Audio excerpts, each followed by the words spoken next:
नमस्कार, मी सोनाली। आजच्या व्हिडिओमध्ये तुम्हा सर्वांचं मनापासून स्वागत आहे।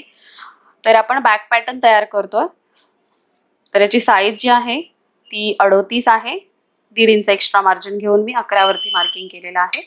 ब्लाउजची उंची जी आहे ती 14 आहे। 1 इंच एक्स्ट्रा घेतलेला आहे। शोल्डर 5 इंच घेतलेला आहे कारण डीप नेक आहे। 2 इंचावरती गळा रुंदी घेतलेली आहे। बॅक नेक जो आहे तो 10 इंच आहे।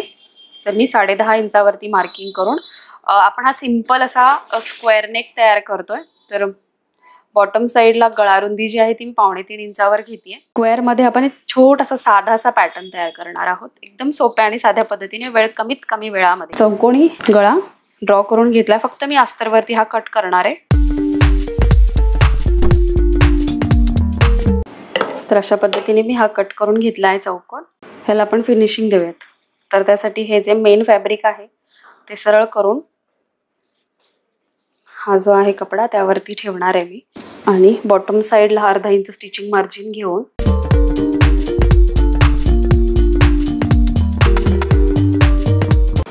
बॉटम साइडला स्टिच करून घेतलंय। आता हे जे आहे ते इथून स्टिच करून पूर्णपणे घेणार आहे मी आणि मग ते उलटवायचे आपल्याला।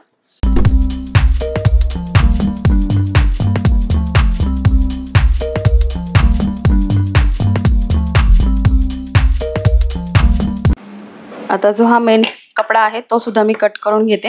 जेवढं अस्तरला मार्जिन सोडलंय त्याच्या बरोबरी।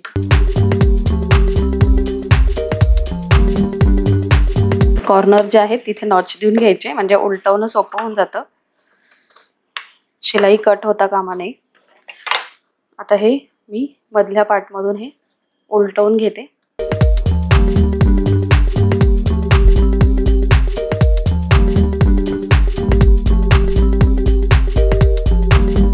ह्याला टिप मारून घेणार आहे खालच्या बाजूने आधी।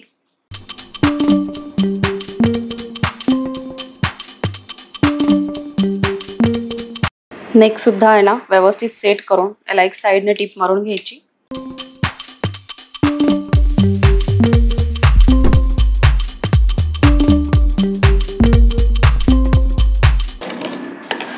अशा पद्धतीने तुम्ही सिंपल बॅक नेक स्क्वेअर असणारा सुद्धा ब्लाउज शिवू शकता। आता हे साइड पार्ट्स जे आहेत ते मी व्यवस्थित जोडून घेते आणि एक्स्ट्रा फॅब्रिक पण आहे ते कट करून घेणार आहे।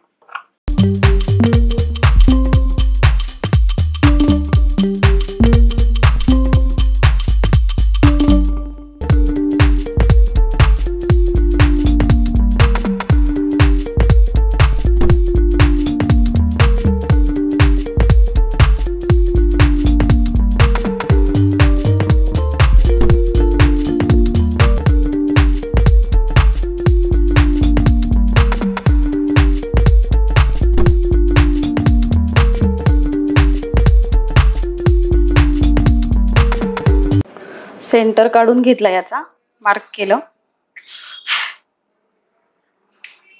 आणि परत ह्या 2 इंच सेंटर काढून घेतला यातला।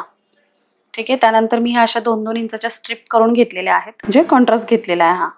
तर हा अशा पद्धतीने ठेवायचा आहे आणि स्टिच करायचा आहे।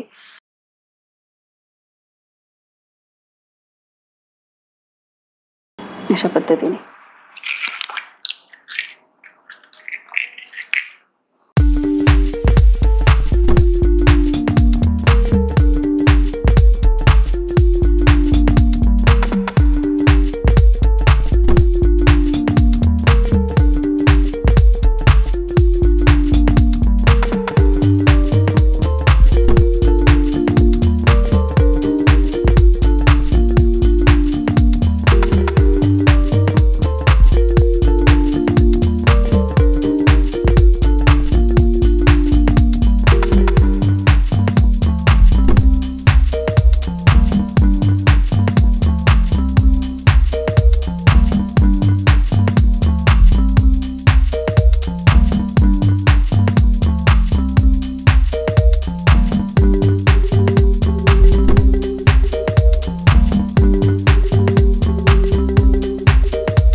हवे असेल तर तुम्ही मणी लावू शकता.